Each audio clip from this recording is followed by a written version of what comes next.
Hello, my name is Hun Ahn, and today I'm going to talk about our topic, simulation of AC responses using non-equilibrium Green's function at finite frequencies.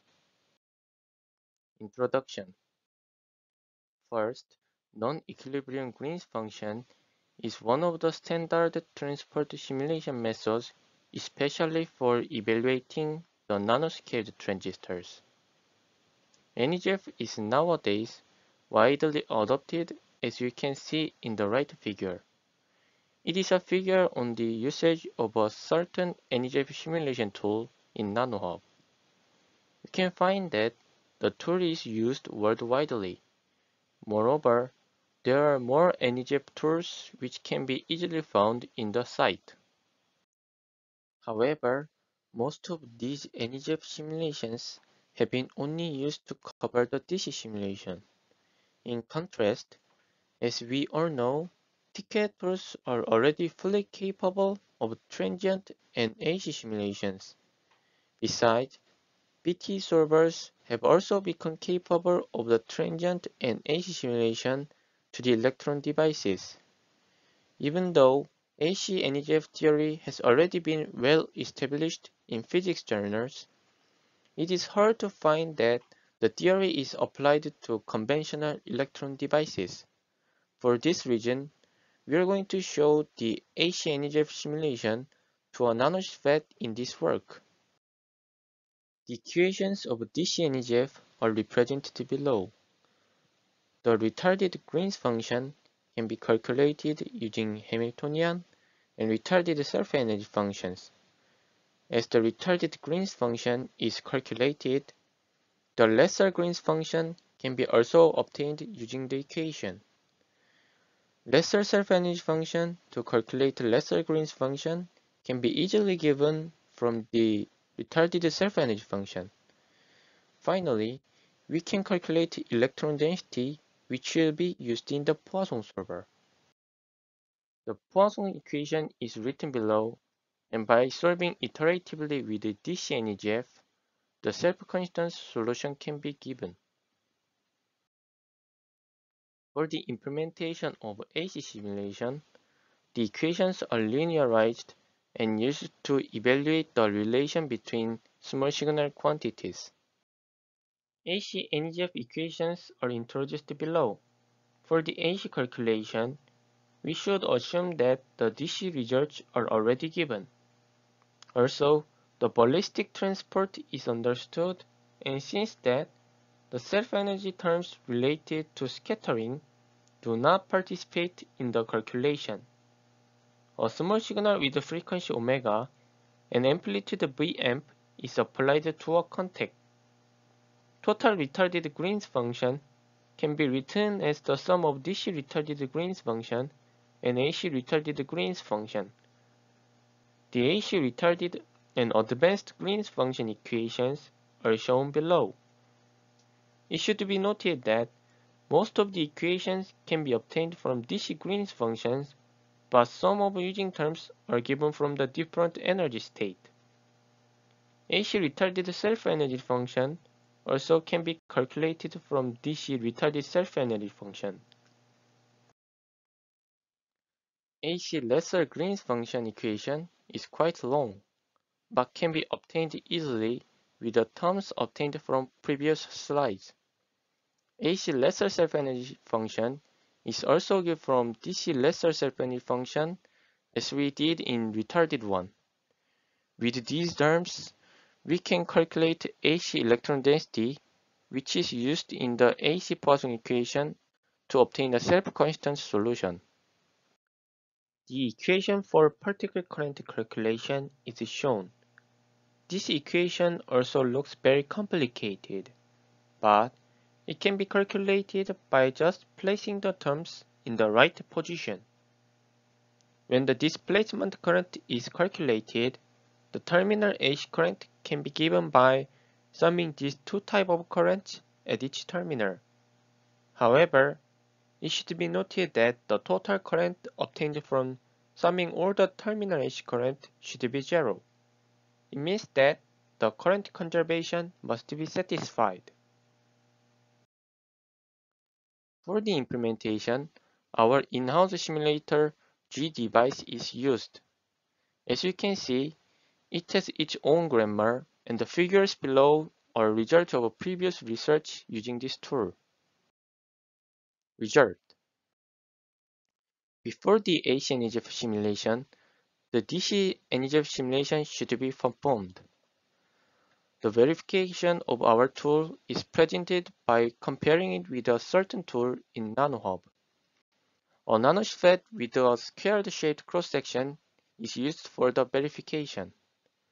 The geometry information is shown in the left figure.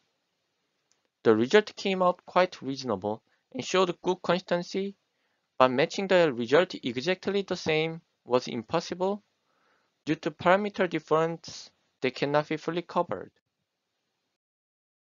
The figure on the left shows the nanosheet has rounded corner cross-sections. Therefore, for the simulation model, a nanosheet with a rounded corner is chosen rather than a nanosheet with a squared-shaped cross-section. The material information is introduced here. Gate work function is chosen 4.3 electron volt, and drain source channel lengths are 10 nanometer equally. Drain and source are doped with a donor, while the channel is undoped. 100 transport direction is selected, and all 6 ellipsoidal valleys are considered. Since decoupled mode space approach is adopted in this work, the cross-section must have the same shape along the channel. The wave function vanishes at the interface of the silicon and oxide region. For the simple application, an effective mass approximation is adopted. To use XYZ direction masses directly, structured meshes are used in the silicon region, which is corresponding to the red region on the right figure. However, this approach can be changed to using unstructured meshes without much difficulties. Finally, semi-infinite lead is assumed. The result of the subband profile along the channel direction is shown.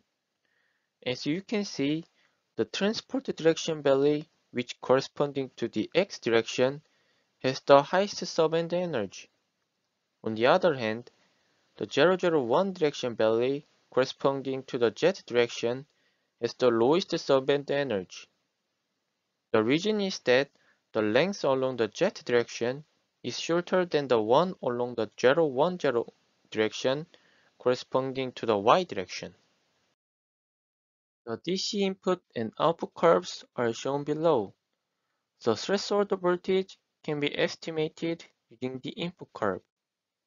In the output curve, the current is not saturated due to not only drain-induced barrier loading, but also the source drain tunneling current. It should be noted that the AC NGF can be simulated only at discrete frequencies. The DC Green's function and self-energy function at energy E plus half omega is also given from DC NGF. Therefore, the energy spacing for DC NGF calculation can be related with the half omega by setting two quantities the same. For example, energy spacing 0.2 millielectron-volt corresponds to AC simulation at 48 GHz. As a result, simulation at low frequency requires extremely fine energy spacing, but this is limited by memory and time consumption. However, the simulation at low frequency range is necessary to compare the result from the DC NGF for the verification at that range. For this reason, zero frequency limit is used for evaluation at low frequency range. The self-energy equation under zero frequency limit can be changed into the form presented below. Under zero frequency limit, gate to drain admittance can converge into transconductance. Similarly, drain-to-drain admittance has a reciprocal relation with output resistance. The result below shows transconductance and output resistance for gate biases. The solid lines are simply given by using the difference between the current with perturbation and the current without perturbation from DC and EGF. The results calculated from AC and EGF show good consistency with the DC and EGF result. The integrated electron density along the channel is shown under equilibrium and non-equilibrium conditions. Both figures show the result when the gate excitation is applied. The integrated electron density from AC and EGF calculation is compared with the DC and EGF results. DC and EGF results are calculated from which we did in the previous slide to calculate transconductance and output resistance. While in this case, the electron density difference is used instead of a current difference. The results under different conditions show good consistency between AC and DC and EGF. The figure shows the frequency dependent of the Y parameter under non-equilibrium condition. Frequency range 50 GHz to 10 THz is showed. The result is consistent with our common knowledge. At low frequency range, the admittance is almost the same as the transconductance as we showed in the previous slide. The amount is about 18 microampere per volt. However, the real part of admittance starts to drop drastically near cutoff frequency. Therefore, using this plot, we can estimate the cutoff frequency and frequency dependence of the device. Finally, the current conservation is shown in this slide. To generalize the result, Y parameters are shown instead of the current. The Y parameter at each terminal is shown below figures when the small signal is applied to the gate. As you can see, the total summation of Y parameters is 0, no matter of frequencies. The result shows the satisfaction of the current conservation. Conclusion. We have shown the AC responses can be calculated under zero frequency limit and some finite frequency range. We also show that the frequency dependence on the external voltage excitation can be also evaluated using AC and EGF.